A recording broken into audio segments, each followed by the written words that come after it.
Welcome to the Buddha's Wisdom Podcast. This episode is a narration of the 45th Sutta of the Middle Discourses of the Buddha, the Cūḷadhammasamādāna Sutta, which translates as the Shorter Discourse on taking up of practices. The Buddha explains how taking up different practices may have harmful or beneficial results. The memorable simile of the creeper shows how insidious temptations can be. This translation of the Cūḷadhammasamādāna Sutta is by Bhikkhu Sujato and was sourced from Sutta Central. May you all benefit from hearing the original teachings of the Buddha.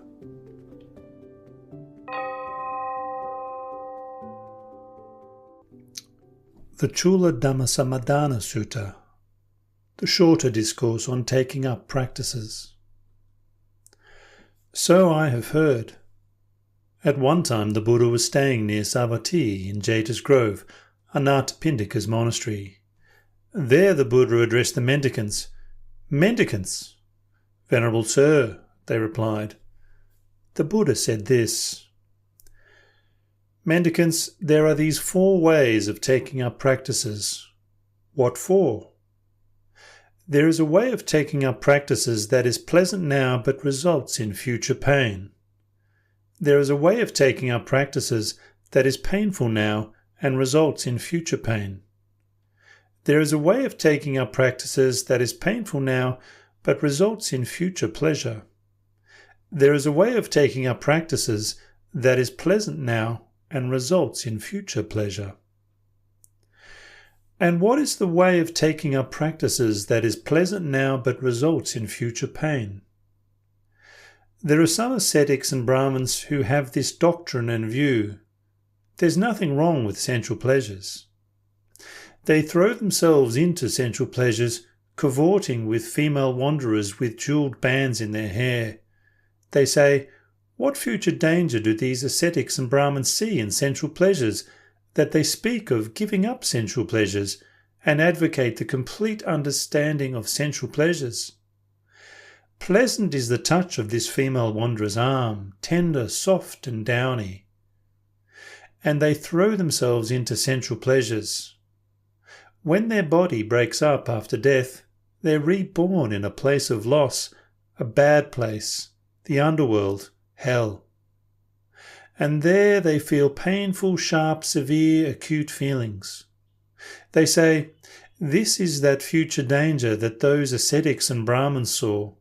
For it is because of sensual pleasures that I'm feeling painful, sharp, severe, acute feelings. Suppose that in the last month of summer a camel's foot creeper pod were to burst open and a seed were to fall at the root of a sal tree. Then the deity haunting that sal tree would become apprehensive and nervous. But their friends and colleagues, relatives and kin, deities of the parks, forests, trees, and those who haunt the herbs, grass, and big trees, would come together to reassure him. Do not fear, sir, do not fear. Hopefully that seed will be swallowed by a peacock, or eaten by a deer, or burnt by a forest fire, or picked up by a lumberjack, or eaten by termites, or may not even be fertile. But none of these things happened. And the seed was fertile, so that when the monsoon clouds soaked it with rain, it sprouted. And the creeper wound its tender, soft and downy tendrils around that sal tree. Then the deity thought, what future danger did my friends see when they said, "Do not fear, sir, do not fear. Hopefully that seed will be swallowed by a peacock, or eaten by a deer, or burnt by a forest fire, or picked up by a lumberjack, or eaten by termites, or it may not even be fertile." Pleasant is the touch of this creeper's tender, soft and downy tendrils. Then the creeper enfolded the sal tree, made a canopy over it, draped a curtain around it, and split apart all the main branches. Then the deity thought, this is the future danger that my friends saw. It's because of that camel's foot creeper seed that I'm feeling painful, sharp, severe, acute feelings. In the same way, there are some ascetics and Brahmins who have this doctrine in view. There's nothing wrong with sensual pleasures. This is called the way of taking up practices that is pleasant now but results in future pain. And what is the way of taking up practices that is painful now and results in future pain? It's when someone goes naked ignoring conventions. They lick their hands and don't come or wait when called. They don't consent to food brought to them or food prepared on their behalf or an invitation for a meal. They don't receive anything from a pot or bowl or from someone who keeps sheep or who has a weapon or a shovel in their home, or where a couple is eating, or where there is a woman who is pregnant, breastfeeding, or who has a man in her home, or where there's a dog waiting or flies buzzing.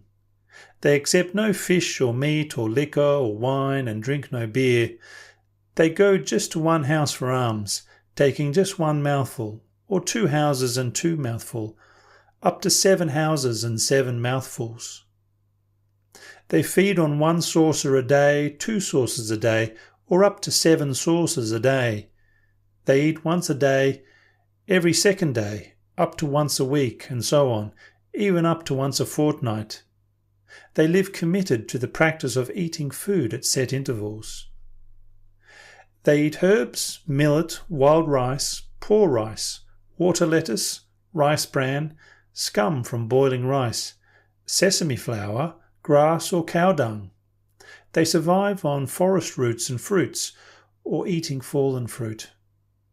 They wear robes of sun hemp, mixed hemp, coarse wrapping cloth, rags, lod tree bark, antelope hide, whole or in strips, kusa grass, bark, wood chips, human hair, horsetail hair, or owl's wings. They tear out their hair and beard committed to this practice. They constantly stand, refusing seats.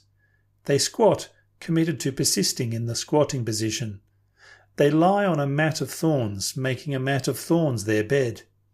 They're devoted to ritual bathing 3 times a day, including the evening. And so they live committed to practicing these various ways of mortifying and tormenting the body. When their body breaks up after death, they're reborn in a place of loss, a bad place, the underworld, hell. This is called the way of taking up practices that is painful now and results in future pain. And what is the way of taking up practices that is painful now but results in future pleasure? It's when someone is ordinarily full of acute greed, hatred and delusion. They often feel the pain and sadness that greed, hate and delusion bring. They lead the full and pure spiritual life in pain and sadness, weeping with tearful faces. When their body breaks up after death, they're reborn in a good place, a heavenly realm. This is called the way of taking up practices that is painful now but results in future pleasure. And what is the way of taking up practices that is pleasant now and results in future pleasure? It's when someone is not ordinarily full of acute greed, hate and delusion. They rarely feel the pain and sadness that greed, hate and delusion bring. Quite secluded from sensual pleasures, secluded from unskillful qualities, they enter and remain in the first absorption, second absorption, third absorption, fourth absorption. When their body breaks up after death, they're reborn in a good place, a heavenly realm. This is called the way of taking up practices that is pleasant now and results in future pleasure. These are the 4 ways of taking up practices. That is what the Buddha said. Satisfied, the mendicants approved what the Buddha said.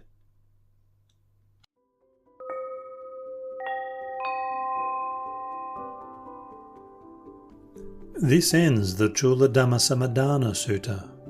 If you've enjoyed listening to the Buddha's Wisdom podcast, please subscribe via your favourite podcast player and share this podcast with friends.